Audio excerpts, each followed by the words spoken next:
জানিয়ে দিব এই মুহূর্তে পাওয়া সর্বশেষ আপডেট বাংলা সংবাদ। শুরুতেই শিরোনাম। শুধু সংস্কার নিয়ে থাকলে হবে না, অন্য কাজও করতে হবে বলে অ্যাডভোকেট রুহুল কবির রিজভীর মন্তব্য। পরেই জানাবো ঢাকা অচল করতে অবরোধের ঘোষণা, 7 কলেজের শিক্ষার্থীদের অনির্দিষ্টকালের জন্য অবরোধ কর্মসূচি শুরু।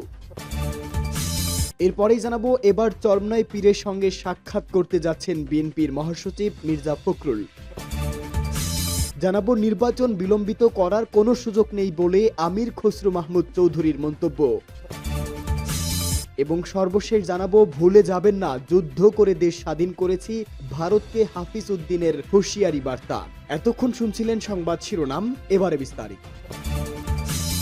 শুধু সংস্কার নিয়ে থাকলে হবে না, অন্য কাজও করতে হবে বলে অ্যাডভোকেট রুহুল কবির রিজভীর মন্তব্য। বিএনপি সিনিয়র যুগ্ম মহাসচিব অ্যাডভোকেট রুহুল কবির রিজভী বলেছেন, সংস্কার একটি চলমান প্রক্রিয়া, শুধু সংস্কার নিয়ে থাকলে হবে না, পাশাপাশি অন্য কাজও করতে হবে। মানিকগঞ্জ জেলা শিল্পকলা একাডেমি মিলনায়তনে শহীদ রাষ্ট্রপতি জিয়াউর রহমানের 89তম জন্মবার্ষিকী এবং জিয়া স্মৃতি পাঠাগারের একযুগ পূর্তির আলোচনা সভায় প্রধান অতিথির বক্তব্যে তিনি কথা বলেন।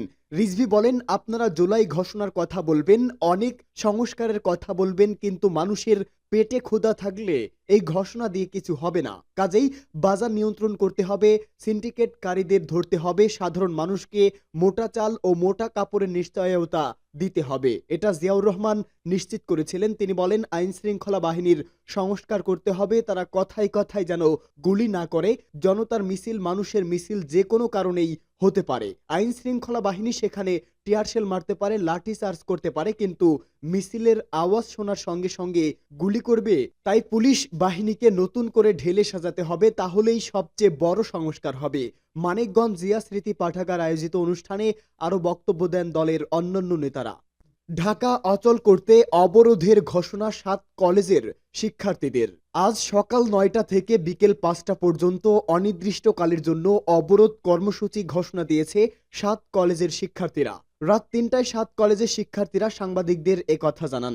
শিক্ষার্থীরা আরো জানান, শিক্ষার্থীদের উপর পুলিশি হামলা এবং ঢাকা বিশ্ববিদ্যালয়ের প্রো ভিসি অধ্যাপক ডক্টর মামুন আহমেদের বিচার না হওয়া পর্যন্ত রাজধানীর বিভিন্ন পয়েন্টে অবরোধের ঘোষণা দিয়ে কর্মসূচি স্থগিত করেছেন 7 কলেজের শিক্ষার্থীরা। পাশাপাশি সকল পরীক্ষা বয়কট করারও ঘোষণা দেন এই কলেজের শিক্ষার্থীরা।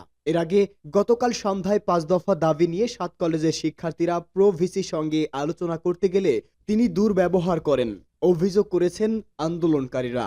এমন অভিযোগে সন্ধ্যা 6টার দিকে সায়েন্স ল্যাবরেটরি মোড় অবরোধ করেন তারা। এক পর্যায়ে প্রো ভিসি ডক্টর মামুন আহমেদকে ক্ষমা চাওয়ার জন্য সময় বেঁধে দেন 7 কলেজের শিক্ষার্থীরা। তাতে সাড়া না পেয়ে রাত 11টার দিকে ঢাকা বিশ্ববিদ্যালয় এলাকায় প্রো ভিসির বাসভবন ঘেরাও করার ঘোষণা দিয়ে মিছিল নিয়ে যান 7 কলেজের শিক্ষার্থীরা। খবর পেয়ে ঢাকা বিশ্ববিদ্যালয়ের শিক্ষার্থীরা আগে থেকে নীলক্ষেত সংলগ্ন ঢাকা বিশ্ববিদ্যালয়ের মুক্তি ও গণতন্ত্র তরুণ প্রবেশ মুখে অবস্থান নেন। দীর্ঘক্ষণ মুখোমুখি অবস্থানের পর ঢাবি শিক্ষার্থীদের ধাওয়ায় পিছু হটেন 7 কলেজের আন্দোলনরত শিক্ষার্থীরা। এক পর্যায়ে পুলিশের ধাওয়া ও সাউন্ড গ্রেনেডের মুখে 7 কলেজের শিক্ষার্থীরা ঢাকা কলেজের সামনে এসে অবস্থান নেন। পরে তারা আবার সংগঠিত হয়ে ঢাকা বিশ্ববিদ্যালয়ের শিক্ষার্থীদের ধাওয়া দেন। এই প্রতিবেদন লেখার সময়েও নিউ মার্কেটের সামনে সড়কে দুই পক্ষের মধ্যে পাল্টাপাল্টি ধাওয়া, বিক্ষিপ্ত সংঘর্ষের ঘটনা ঘটেছে।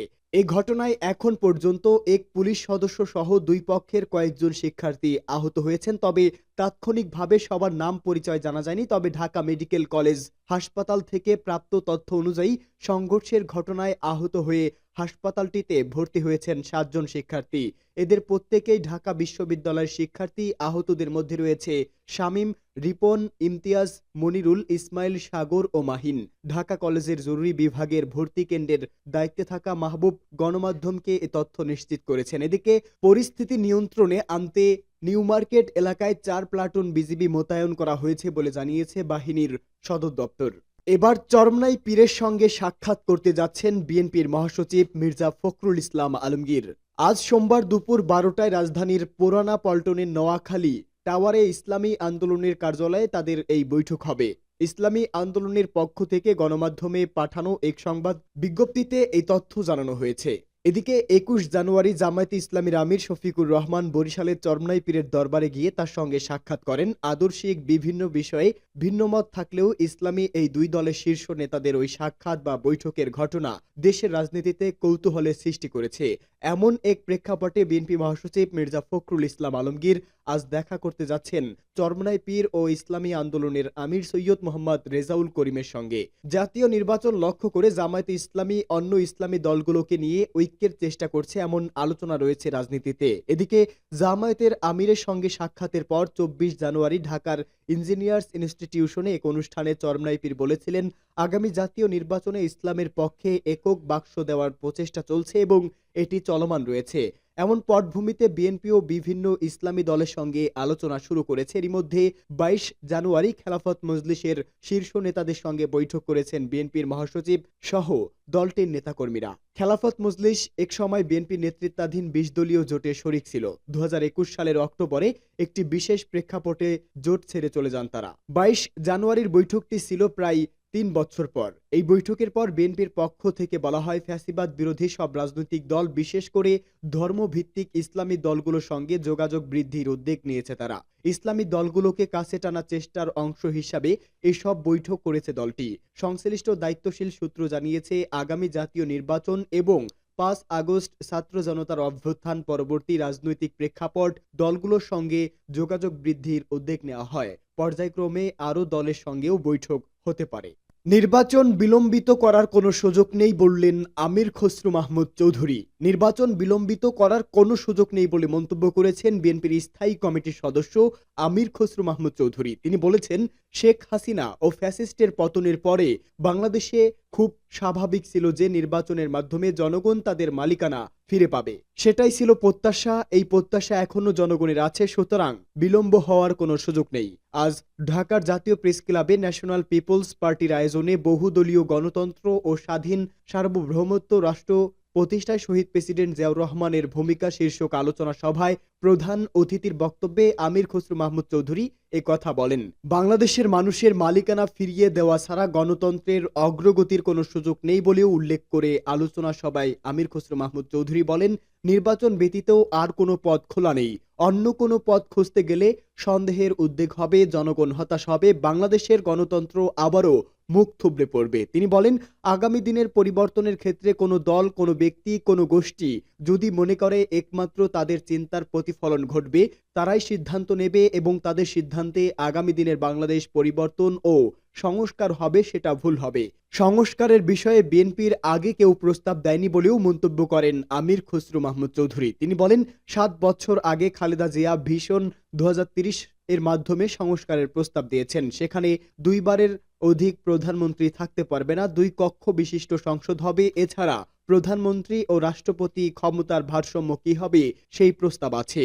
এই প্রসঙ্গে বিএনপির এই নেতা আরো বলেন, ২ বছর আগে যুগপৎ আন্দোলনের সঙ্গীদের নিয়ে ৩১ দফা সংস্কারের রূপরেখা দিয়েছে বিএনপি। শেখ হাসিনার পতনের আরো ১.৫ বছর আগে। সুতরাং হাসিনা পরবর্তী বাংলাদেশে কি হবে, কি সংস্কার প্রয়োজন হবে, এসব দেওয়া হয়েছে হাসিনার পতনের আরো ১.৫ বছর আগে।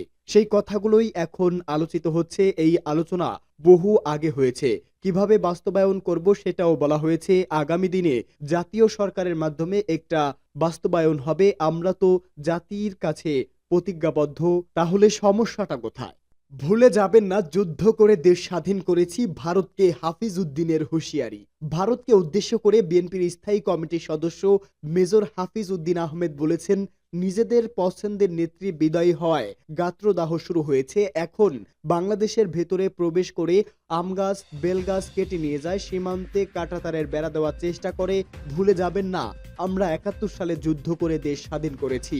রাজধানীর সেগুন বাগিচায় ঢাকা রিপোর্টার্স ইউনিটিতে জাতীয়তাবাদী মুক্তিযোদ্ধা দল আয়োজিত এক আলোচনা সভায় তিনি এসব কথা বলেন। নির্বাচন প্রসঙ্গ টেনে হাফিজ উদ্দিন আহমেদ বলেন, আমরা সুষ্ঠু নির্বাচন চাই, অতি দ্রুত নির্বাচন চাই। নির্বাচনী ব্যবস্থার সংস্কারের জন্য ৩ মাস সময় যথেষ্ট।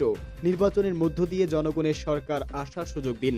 নির্বাচিত সরকার ছিল না বলে ৭১ সালে যুদ্ধ করতে হয়েছিল, আবার কেন নির্বাচিত সরকারের জন্য তর্ক বিতর্ক করতে হবে। তিনি বলেন, নির্বাচনের কথা বললে উপদেষ্টাদের মুখ কালো হয়ে যায় কেন? মনে হয় আমরা কোনো অন্যায় দাবি করছি। বিএনপিকে ক্ষমতায় বসান সেটা বলছি না, বলবো আপনারা কোনো কিংস পার্টি গঠন করবেন না। যারা রাজনীতি করতে চায় তারা সরকার থেকে বেরিয়ে রাজনীতি দল গড়ে তুলুক, এটা বিএনপি স্বাগত জানায়।